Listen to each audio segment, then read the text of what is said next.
the floor to Mr. Pakalynsky. He represents the State Special Communications and Information Protection Service, their спецзв'язку, and he will probably share with us information about 5G introduction and the security of these communications. So maybe this service has already developed some regulations for the suppliers of e-communications or not. Okay, dear colleagues, firstly, I want to welcome all participants on behalf of our service. We are going to have a very interesting discussion today, and very interesting speeches are planned.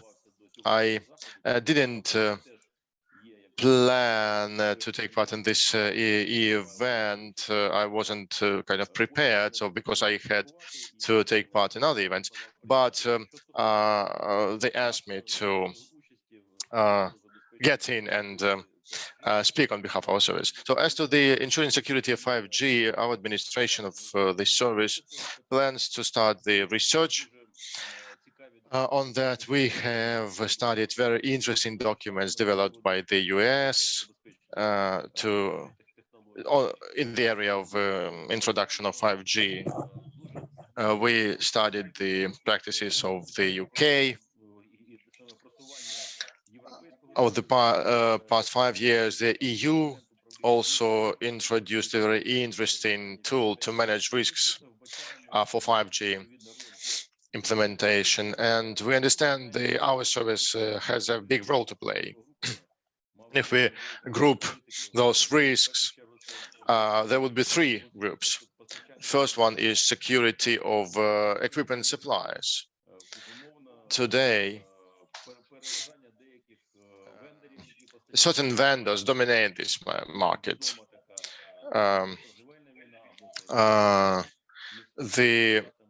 There is a wars, going on between the US and Chinese companies, particularly Huawei, and there are other companies too.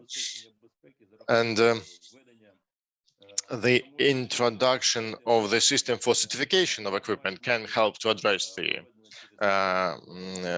regulatory issue and the security issue, because if there are labs that can check the equipment, that can help. Also, another solution is diversification of networks, so that nationwide for nationwide equipment and for the industrial equipment, because the security of the vendor will affect the overall security in general, and much will depend on the supplier that will ensure this connection between different infrastructure facilities. Another pillar is the network security, and it can be affected by the fact that the 5G technologies are going to be rolled out on the lower generation technologies like 3G and 4G, and these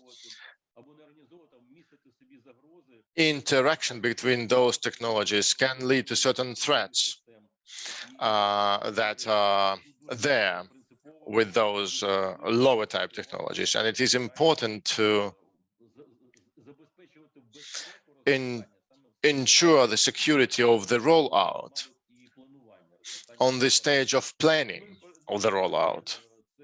And the last pillar is the technology as such.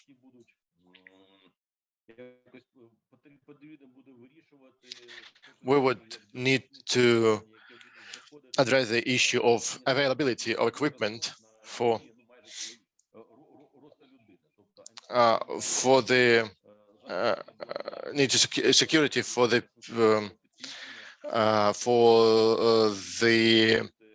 individuals. So the actual physical threat for the equipment, for the actual devices, physical devices that are within the eyesight. So these are the major considerations that need to be taken into account when we talk about this kind of infrastructure, because a perpetrator or the person who wants to affect the system can get access to it and make an attempt to read information from networks or try to affect their integrity, and to be able to disrupt the services of the critical infrastructure. Even a small scale influence would be enough, because afterwards everyone will focus their attention on the source of this disruption. So the discussion is going to be very interesting. I'm happy that we will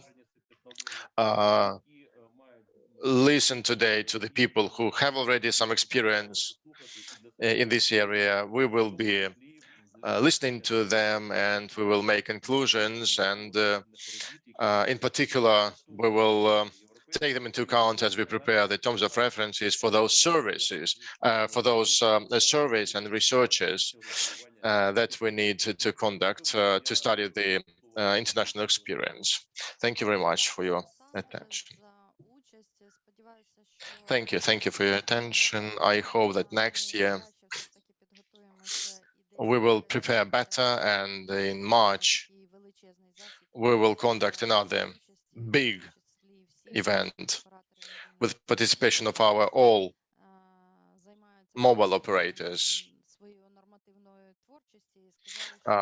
who are involved into the regulatory activities. They said they were busy, but still they would take part in the discussion.